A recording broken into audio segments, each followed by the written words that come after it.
Hey there, crewmates. It's Gabe from Nexus Core back at it again with another One Piece card game video review of Set 1 Romance Dawn. We are finally going to be taking a look at our list of multicolored cards, all of which are leaders in this first set, and I'm very excited to get into these because I've read one or two of them and I think they're already very interesting and they already pose some very unique ideas that may be coming down the line in further builds as the game gets more complex and introduces a lot of more mechanics. So let's just get right into it.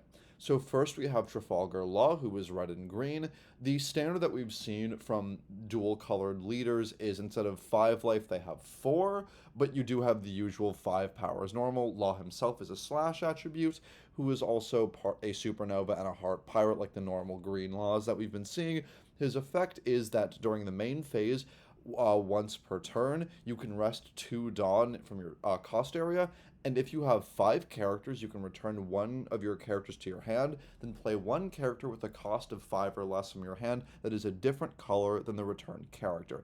This makes for a very interesting combo-oriented build, because thanks to the One Piece card game not having a main and a battle phase, you could attack with a character, then use Law's effect, return it to your hand, and if that character was green, you could play a red card like Zoro that has Rush, and then attack with it, so you could get more attacks out of that this turn. On top of that, because both red and green have a decent amount of on-play specs, or at least cards that you're going to want to keep alive, you could return one and play another just for the sake of utility. There's the one Nami that lets you search for a Straw Hat, and then there's Jewelry Bonnie, who is pay 1 and rest herself to search the top 5 for a supernova. You could return one of them and play the other just to keep the advantage train rolling. So this has a lot of potential, I think. I am not the most well versed in a meta that, the set isn't out yet, so in a meta that doesn't exist yet.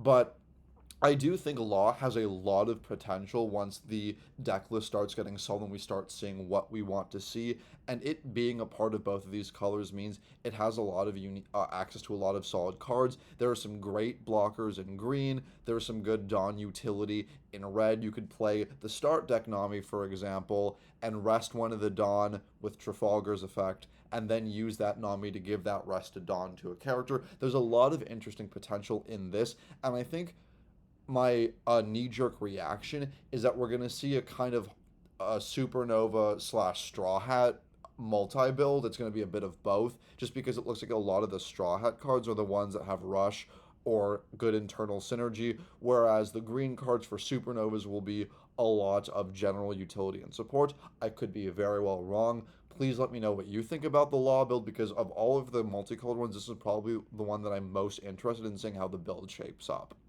Next is another red green, which is Monkey D Luffy. So the baseline stats of life 4, attribute strike, power 5 for leader, who is another supernova and a part of the Straw Hat crew, whose effect is during the main phase you can rest 4 Dawn to set a supernova or a Straw Hat character with a cost of 5 or less as active, and it gets 1000 power during this turn. I'm gonna be honest, I'm not wowed by this. This is basically the kid leader, but it's restricted to supernovas and straw hats, and it costs more than the kid leader. And yes, you don't need to discard, but it's still more Dawn, and it comes with power, but you are also starting out with less life. I think if you're gonna play this, unless the Straw Hat deck winds up looking very good, if you want to play a restanding style of deck, you're probably better suited just playing the kid leader. I'm I'm not very wowed by this Luffy, but if you have a cool build, please post it down below. I would love to see what people come up with this. I love the idea of getting multicolors early just to see what kind of weird stuff we can come up with. Next, we are moving on to purple and blue for Kaido. This is the one I'm the most familiar with, and I've been playing this deck on my own and testing it out. So, usual multicolor leader stats. He's a 4 Emperor and a part of the Animal Kingdom Pirates for the type, whose effect is Dawn 1. Once per turn during your turn, when an opponent's character is knocked out, you can add 1 Dawn from your deck and set it as active. What I really like about this is that most of the purple cards that have a knockout effect, they require you to return a Dawn card to your Dawn deck. You have Who's Who, which is return a Dawn to the deck to knock out a 3 or lower. You have the Start Deck King, who can return 1 to retire a 4 or lower. You have the Super Rare King, which you can return 2 to knock out a 3 or lower and 2 or lower. So this is basically a refund. Yes, Kaido requires 1 Dawn, and yes, you can only use this once, but it basically makes Who's Who's effect free, provided you have 4 Dawn, 1 to put under Kaido, 3 to play Who's Who, 1 to return, and then 1 to use Kaido's effect to play it back. And what I really like about this effect is it, unlike Onigashima or something like Ulti from the deck, it plays it as active. So it's it's a mana ramp, but also reusable because you can tap it, return it with an effect, and then replay it. So if you do that combo that I said where you had 4 Dawn, give Kaido 1, then play Who's Who, you effectively have 5 Dawn that turn because you do get the 1 active at the end of the combo. So I think that has a lot of interesting potential and is definitely making for some interesting builds. I in my playtesting, I haven't been super wowed just because sometimes even requiring the single Dawn can be a bit of a investment as well, because you aren't playing the main start deck purple Kaido. You don't have as much of a mana sink, so you could easily wind up getting to your 10 Dawn maximum, and then Kaido's effect kind of becomes online. If you're playing purple blue Kaido, honestly, I'd recommend not even playing Onigashima because blue purple Kaido can just ramp that fast. But this is a deck that I hope turns out good. I've had fun with it. It just doesn't seem super strong compared to a lot of the other things we've been seeing thus far. So lastly, for the multicolored leaders, we have Sir Crocodile, who usual stats, but his attribute is special, who is 7 World of the Sea and Baroque Works. If you've seen my video on the blue deck, Baroque Works have been getting a lot of solid support, so I think this is another good header for that. And I think the start deck Crocodile was ultimately a little underwhelming. His effect is Dawn 1. When you activate an effect, or an event, I'm sorry, you can draw 1 card if you have 4 or less cards in your hand and you haven't drawn using this leader's effect during this turn.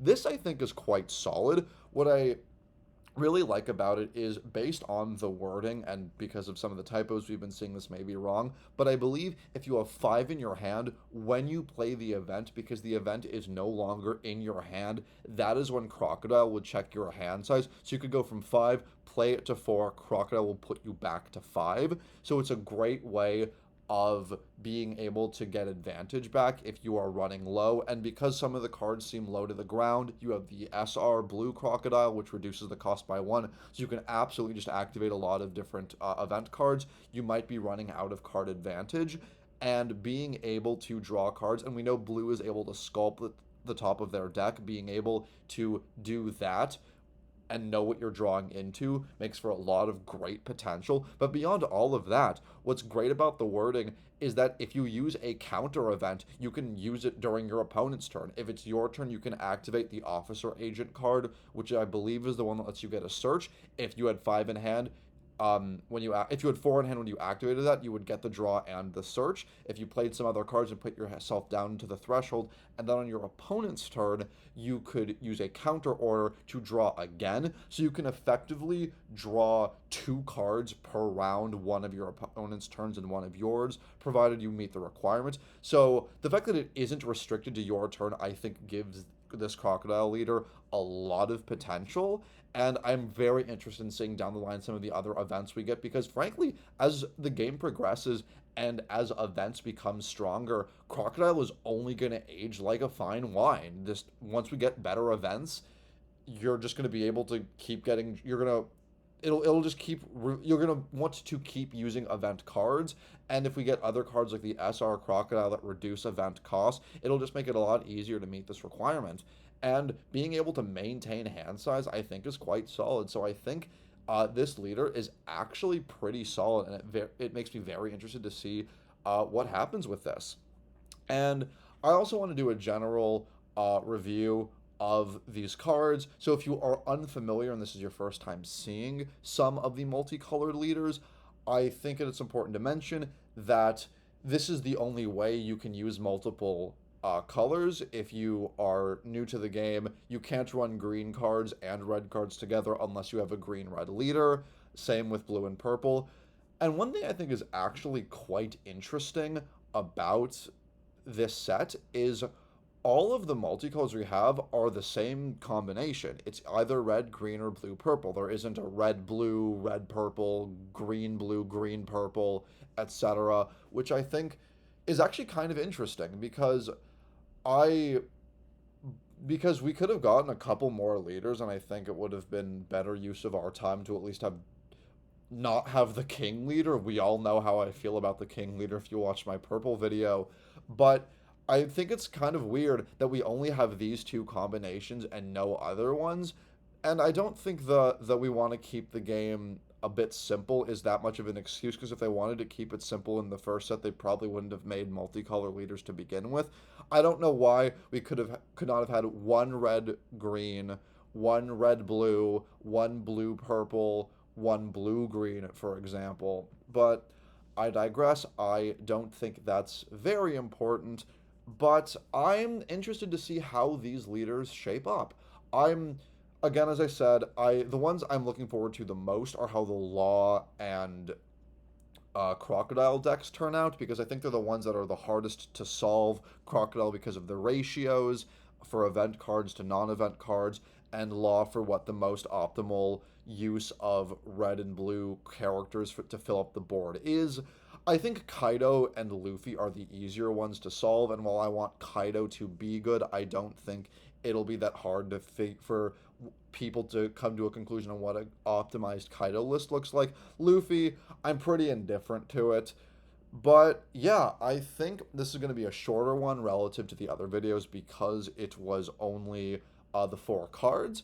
But please stay tuned, because tomorrow I am actually going to be doing a tier list based on the leaders that we have seen thus far. So please be on the lookout for that. I think it's going to be a lot of fun. I think we're going to enjoy it.